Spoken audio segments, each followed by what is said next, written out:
क्या आपको पता है भगवान विष्णु ने अपना पहला अवतार मत्स्य अवतार लिया था, जो कि एक मछली का स्वरूप था।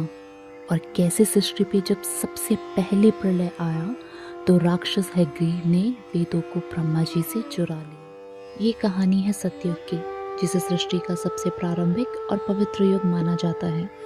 उस समय एक धार्मिक और तपस्वी राजा हुआ करते थे, जिनका नाम था राजा सत्यव्रत। राजा सत्यव्रत हर दिन की तरह एक दिन वो नदी के किनारे स्नान और तपस्या कर रहे थे कि तभी अचानक उनकी अंजलि में एक छोटी सी मछली आ गई।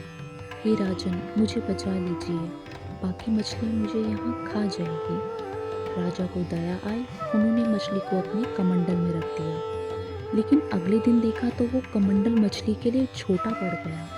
वो धीरे धीरे बढ़ने लगी। फिर कमंडल से घड़ा, घड़े से तालाब, तालाब से नदी और नदी से समुद्र, लेकिन मछली रुकने का नाम ही नहीं ले रही थी। तब राजा समझ गए कि ये कोई साधारण जीव नहीं हो सकता। तब मछली ने अपना असली रूप दिखाया, और वो कोई और नहीं बल्कि भगवान विष्णु थे। भगवान विष्णु अपने मत्स्य अवतार में आए और बोले, हे राजन, 7 दिन के बाद एक भयानक प्रलय आने वाला है।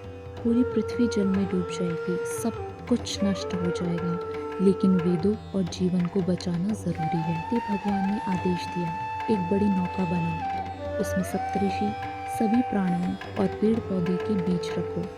सत्यव्रत ने भगवान विष्णु के आदेश का पालन किया। ठीक 7 दिन बाद आसमान से मूसलाधार बारिश शुरू हो गई। समुद्र अपनी सीमाएं तोड़ने लगे, पूरी धरती जल में समा गई। तभी जल के बीच में से एक विशाल मत्स्य प्रकट हुआ, जिसके सींग पर नौका बांध दी गई। प्रलय के पूरे समय मत्स्य ने नौका को संभालकर ऋषियों और जीवन को बचाया। इसी दौरान हयग्रीव नाम के असुर ने ब्रह्मा जी से वेदों को चुरा लिया और वेदों को लेकर समुद्र की गहराइयों में चला गया, ताकि ज्ञान और धर्म हमेशा के लिए नष्ट हो सके। प्रलय के उस अंधकार में जब ज्ञान समुद्र की गहराइयों में डूब गया था, तब भगवान विष्णु ने अपने मत्स्य रूप में समुद्र की गहराइयों में उतरकर असुर हयग्रीव का वध किया और वेदों को वापस ब्रह्मा जी को सौंप दिया। जब प्रलय का जल शांत हुआ, भगवान विष्णु ने राजा सत्यव्रत को धर्म का ज्ञान दिया, सृष्टि के नए नियम समझाए और उन्हें पहला मनु बनाया।